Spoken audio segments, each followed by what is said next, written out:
Welcome back to another episode of Beyond the Sermon with Hyde Park United Methodist Church in Tampa, Florida. I'm Matt Hotho, the Director of Production and Online Engagement. Hi, Justin LaRosa, pastor of the Portico. Great to be here with you as usual. Yeah, man. So you just finished preaching a sermon on Reinhold Niebuhr's Serenity Prayer. I want to call him neighbor, though. I know, but it feels like it's like Mr. Rogers. Like I got confused when you said the neighbor prayer, and I was like, you mean like Mr. Rogers? Oh, like, go watch it again. Dear You'll God, see won't my you be my neighbor? Yeah. That's right. No, but so you just finished preaching a sermon on the Serenity Prayer. Yep. Give me a quick recap of your sermon. So I think that, we connected to the proverb that we make plans, but God directs our steps, right? And the Serenity Prayer is this notion that we're trying to ask for peace, from God, to accept things that we can't change, and courage to do something about the things that we can, and then the discernment to know the difference, right? And that, I think, in life is really hard. We make plans, we have directions that we want to go, things happen to us, we do things that happen, and sometimes life gets hard. And so the invitation is to practice peace and trust in God, that God is with us, in us, at work, and cares about us, and like, how do we do that in the midst of just hard stuff? Because life, there's lots of hard stuff. Yeah. So as I was listening to it, I was wondering, like, if you're trying the prayer, the people, and scripture, right? Those are the three kind of tools. Let's say you're going through something. God, give me the serenity to accept the things I can't change, the courage to change the things I can, the wisdom to know the difference.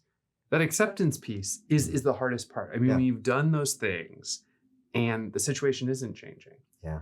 Right. Yeah. It shows you how much more you're not in control, right? That's the tough thing with piety sometimes, is when you do all the things and it's just a situation that is fundamentally out of your control. Yep. It's one of those surrenders, right? And surrendering is hard.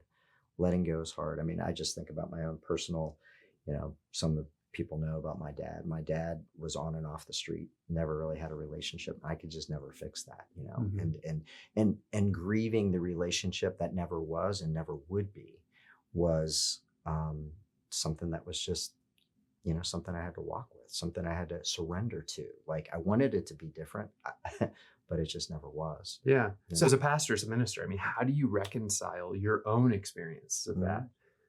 When you have to, on a regular basis, kind of tell people to still do the things, even though you've had an experience where the things haven't resolved the issue? Well, I think part of it kind of emerged in my own lived experience, which is that God, I didn't believe this for a long time. Like, growing up, I wasn't sure about Jesus and all that. But I had an experience where I could no longer deny how much God loved me. That even amidst the stuff, that God was in me, even though I wasn't God, and that God cared for me, and God could use that, not that he puppeteered it to happen, but God could use it for good.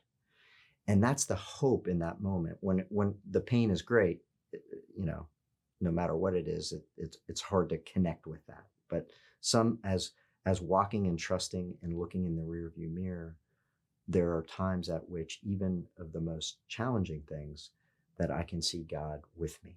Yeah. Not that makes it better. And we were talking earlier before we were filming, just that sometimes it's just grounding myself in the present moment. And I guess Savannah shared just about going to the beach and being in nature. You shared taking a walk, but not having to say anything, looking up at the sunset and just being in the moment where God is most available to us, which isn't reflecting on the past or worrying about the future. It's in the moment. And that's why I'm a big meditation/contemplation guy, because that practice begins to ground us there, because that's where God's accessible. Yeah. So then, right. So I'm just breaking down the prayer here, right? So give us the serenity. Give us the serenity to accept.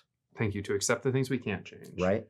The courage to change the things we can. Taking action, right? Yeah. Yeah. So that courage to change the things we can't. So the acceptance, that's hard. Yeah. That's hard. That's hard to go, okay, there's the things in the past that we can't do anything about. And I appreciate your vulnerability just now to share that, you had to really do the deep work of eventually it wasn't things that I could do or prayers I could pray even, but just being in the moment, believing that God is with me. Mm-hmm. But then the courage to change the things I can, you're right, that's the action part. And that is in some ways maybe connected to the stuff that we were talking about taking a walk, getting out. Yeah.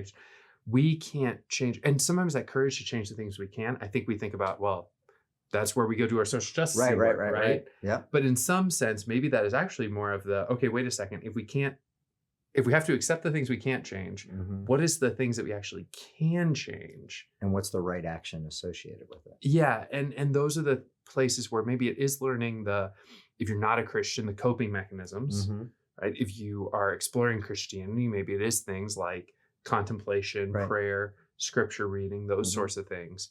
The courage to do the things that we can to try and change ourselves in some ways. Not to make it navel gazing. No, of course not. And I think something you said that struck me was, especially for people who maybe aren't a Christian or maybe think of God as an indifferent God, right? Is getting to know Jesus and kind of getting to know the life of Jesus is helpful, right? Is to look at the scripture. I've been telling people, there's a couple of friends, like, watch The Chosen.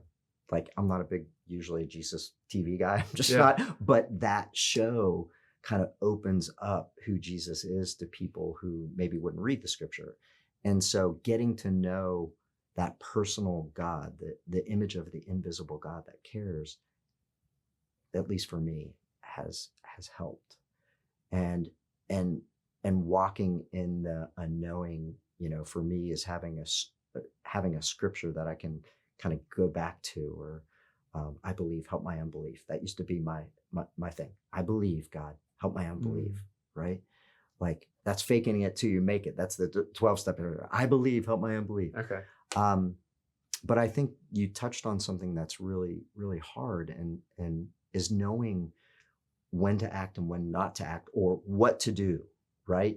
In the inaction, or what to do in the action. And that's where I think people comes in, right?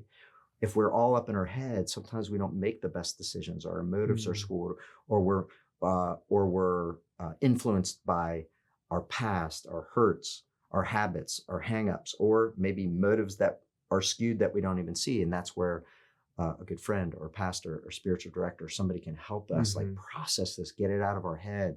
And that's part of, God shows up through people. Sure. Right. Yeah. And so I heard one guy in a 12-step meeting that says, my God takes on flesh and speaks through you guys, and I think that's when people really know us, and there's usually not a lot, but when we have a small number of people and we invite them into those places, I think we can look back and say, yeah, you know what? God is with me. God cares about me. And gosh, I didn't see it then. And it's maybe even hard for me to see it now, but God's at work. Yeah, the Serenity Prayer, it does seem to be a prayer that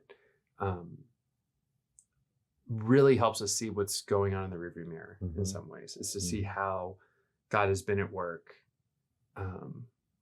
Or again, I'm really trying to think of the non-Christian here, because I think this is a message that can really relate with them, because we all want serenity. I mean, we all want the wisdom to know the difference between those two things, because I think so much of the stressors in our lives are the fact when we can't sort that mess out, and it just becomes the spaghetti mess of emotions. Right. And we don't know what is the stuff we control and can't control. And some of it's probably just practice, as I like to say, failing forward faster. Yeah.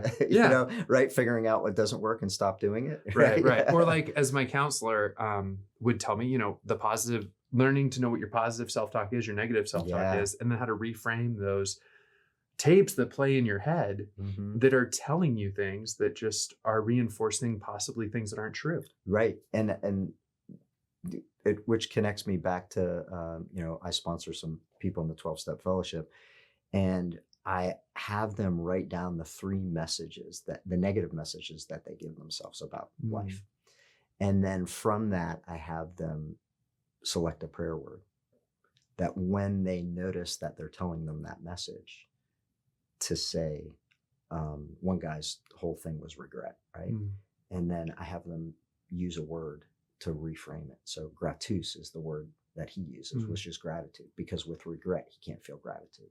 Interesting. And so it's like this call, like it's not there, it's not real, I don't feel it, but I'm calling on it. And that's the courage. If you ever see me around, sometimes just go, nope. Nope. That's me talking to that voice inside my head. Right. I was literally sitting at my desk and I'll just go, nope. And it's not even a filter for like saying something inappropriate. It's literally like my brain is telling me, that like, well, that's a dumb idea. And I just go, nope. Nope. Yeah. That's good. Well, Justin, thanks so much for this message, for kind of diving into this prayer with us. Is there any final thoughts you want to leave us with?